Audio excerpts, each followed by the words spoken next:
Oh, may sponsor. Yan guys, dito tayo sa site natin. Si Jomar. Birthday si Kuya Dud. Guys, mandilibre tayo sa halagang 100. Oh, baba. Ayan. Sa halagang 100, mandilibre tayo. Paano mo na sila? Hindi. Tubig. Tubig, bigyan. Baba na talit, libre daw. Minsan lang mag-birthday to eh. Oh, Isang beses lang mag-birthday. Oo. Jomar. Asan na? Jomar. Oh, punta na dito oh. Baba. Libre to. Pagkatapos kain ng bayad. Ilan pa? Bilangin niyo po ha. Hindi ko ito binayaran ka doon, ha? Oo, sige. Dapat pala. Oh. Diyan, andyan din si Oh, libre yan. Birthday niya ngayon oh. Okay, magamba kasi. Hindi si Arman. Oh, birthday. Dito ako. Jomar. Diba pala may birthday? Bar. Tubig natin. Ako nga dyan oh. Tubig natin.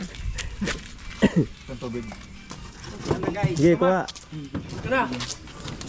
Kuha lang. Asok, dala mo kasama. Nasa na? Saan yung kasama mo? Tawagin mo.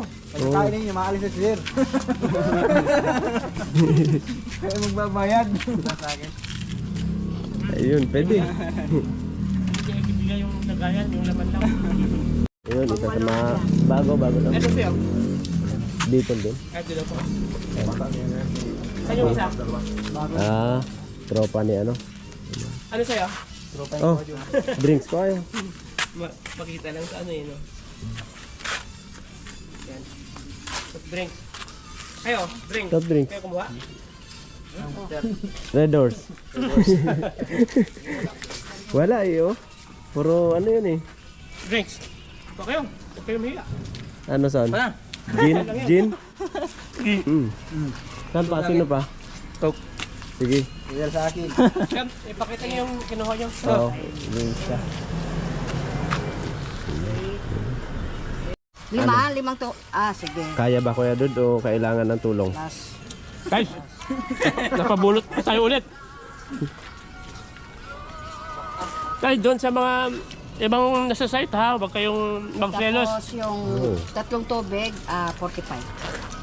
Saka na tayo magkwentahan kapag nagkita tayo. 370. Ito na, ito na. Yan na. Oh. Dagdag. Oh, dagdag. Plus 370. Okay na?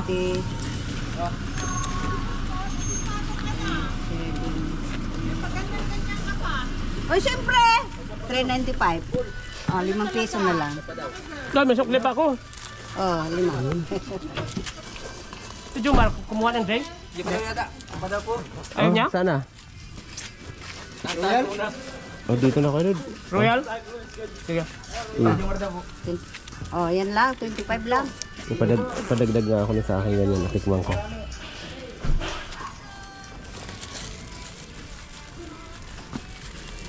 Ayun, anong masasabi nyo? Nice, may birthday. Birthday pala, kaya pala eh. Libre. Minsan lang tayo mag-birthday. Oo. Isang beses lang sa isang taon, minsan lang man libre. Pa natin yan.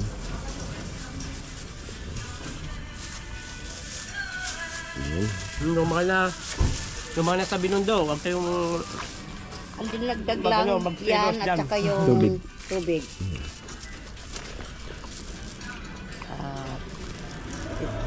A few moments later. Okay. So ayun guys, update lang natin ito ang project natin dito sa Quezon City. So bali natapos na natin na wiringan yung lightings dito sa kanyang grahe. At yung position ng mga switch niyan guys, itong part na to mula dito. So tatlo hanggang dito. Yan, isang switch yan. Tapos yung doon, papunta doon, bali 6 na ilaw din yon. Isang switch din yun siya. So dito, pagpasok natin sa living, ayan yung mga improvement niya, may inalagay ng mga gypsum board dito. Ayan, papunta doon. Bali sa banda doon, kulang pa. Kulang pa doon. Dito, ayan na. nailagay na rin yung ibang ano dito, gypsum board hanggang sa gitna. Bali, hindi na muna nila nilagyan sa gilid. Dito, magkikita ko. So, dito sa isang guest room, yan, yung guest room niya. Ayan. Nalagyan na rin nila dito. Halos yung ating skim coat guys ay paano na rin yan. Nasa 90% na siguro yan dito sa front door. Wala pang flexible. Doon sa labas, so may wiring natin dito. So kulang lang tayo ng flexible. Yan, doon, papunta doon. Pati dito sa maid's room, meron na rin yan dyan. So hindi na natin halos puntahan doon. So yung ating panel board pala dito,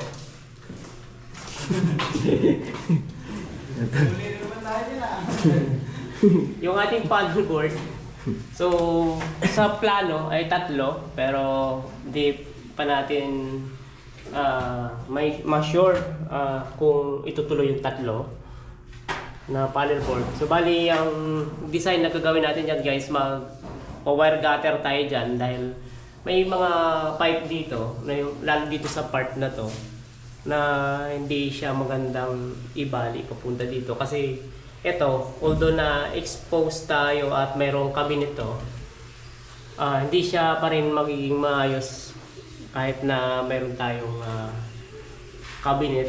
Pag binuksan natin yung cabinet, hindi siya magiging maayos ang mukha kapag ang tubo na yon, yung mga tubo na yan ang ibababa natin dito. Kaya maglalagay tayo dyan ng wire gutter. So bali, ang gagawin natin sa wire gutter niya ay nakalubog yung halos kalahati para maabot niya yung mga PVC pipe na nakabaon dun sa biga. Then mayroon siyang nakalabas para doon sa mga pipe na dadaan naman o yung mga pipe na pupunta dito sa ating panel board para maganda siyang tingnan. So pwedeng 4 na pipe na lang yan na metal or EMT pipe ang ilalagay natin papunta dito. Pwedeng 1 1/4 or 1 1/2 na mga pipe papunta sa panel board. So yan, ito sa baba, yan ay ayusin na lang natin yan. So sana may pakita natin ng maganda yan kapag na ano na natin yung ating panel board. So akyat tayo sa second floor. So napakilala mo ba yung ating mga ano dyan, bagong... So, pakilala pa lang muna. Pakilala mo, pakilala. Ayun. Yan. Bago natin tropa dito, ano pangalan dyan? Giovanni Malasaga. Ayan, si Sir Mason, Giovanni. Mason. Ating Mason. Welcome sa grupo. Yan. Saka si, ano to? Ano na pangalan mo? Yan, si Jason, yan. Matikas din yan. Jason. Thank you. Pagtsagaan niya na lang yung sinimulan ko doon. Oh. Ito. Ituloy niya na lang yan. Ituloy niya na lang yun. Siya na lang daw, sasama doon sa batasan. Siya na lang pagka ano. Kasi kompleto doon sa gamit, sunduin mo na lang. Doon na lang siguro sa bayan. Pag doon na sa bayan. Nabalik siya. Sa Nubaliches siya? Umalit siya. Kunin mo na lang yung number mamaya. Sige. Malapit lang yan dyan sa kwan eh. Batasan. Yun, no? Sige. Ay, uuwihan ba siya? Uy, ano? Araw-araw? Sa bagay, 2 biyahe, no? Pagdating ng bayan, Isa lang dito.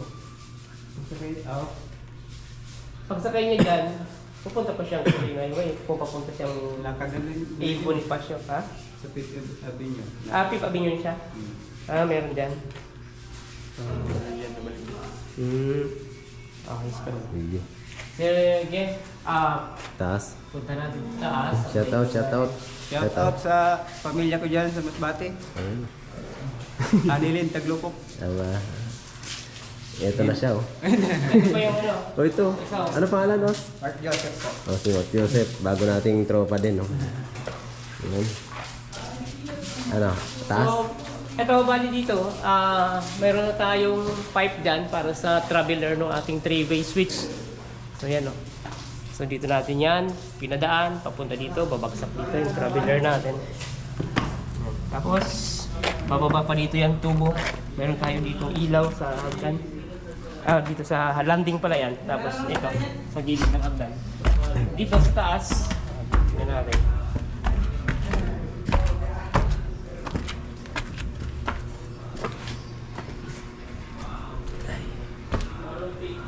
So ito na yung ka-3-way niya. Nung sa ground floor, pag-akyat niya ng hagdan dito, ay paiilawin yung mga ano dyan, mga ilalagay ng ilaw. Tapos dito, dadaan yung return. So bali, ipaparing natin dito yan papunta dito kasi may box dyan. Tapos dito, sa hallway, yan, may mga ano, lagay na ng mga gypsum board. Dito, sa isang kwarto, meron ng pinabago tayo dito. May pinabago tayo dito guys kasi yung mga ano na yan, box natin, pinatihaya natin, binaligtad natin kasi nga hindi pa tayo tapos mag-wiring. Ang purpose niyan para makapag-wiring tayo kahit na mayroon ng nilagay na gypsum board dito sa baba, pwedeng akyatin doon sa taas. May ano nga lang pag ano na pag-wiring guys, medyo mainit.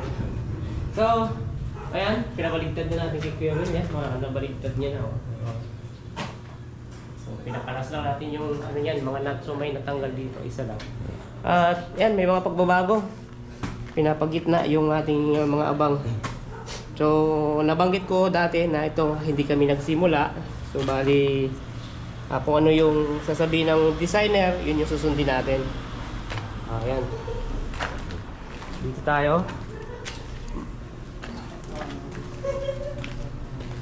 Dito pala may ka-3-way din pala to, yung mga ilaw dito guys. Yan. Ito, solve yan.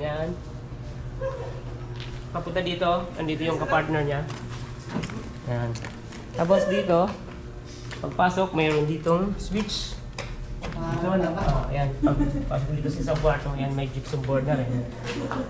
So dito, hindi pa nabaligtad ni Kuya Will yung ibang box.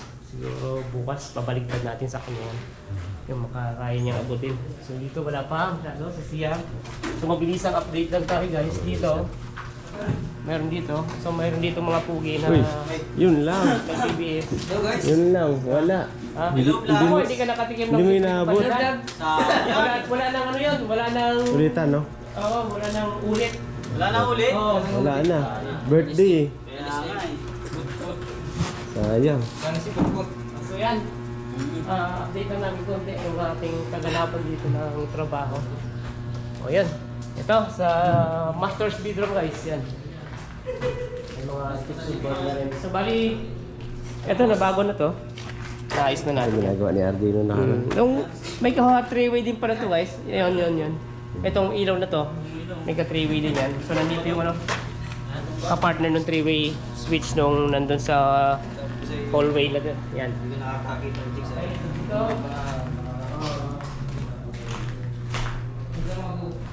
Dito ay pinag-aaralan mabuti ng designer kung dito ay aluminum na lang yung frame ng kanyang pinaka-wall. Kasi parang gusto niyang mangyari dito ay glass. Kaya pinag-aaralan niya mabuti kung itutuloy niya yung aluminum frame. So yun, dito sa walk-in closet yan, may design yung kanyang sisami. So ito dito, nabanggit ko dati, may ka-3-way din pala ito, mga ilaw dito.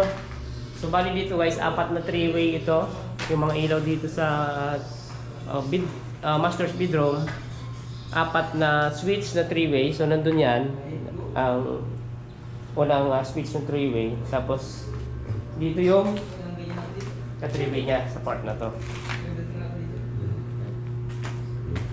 So daming wire yan ang magagamit natin.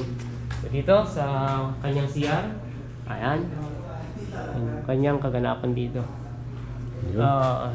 So yun, yun lang guys ang update sa ating project dito sa Quezon City. Hindi natin na ikita yung kanyang progreso. Okay, so interviewin mo nga si Forman.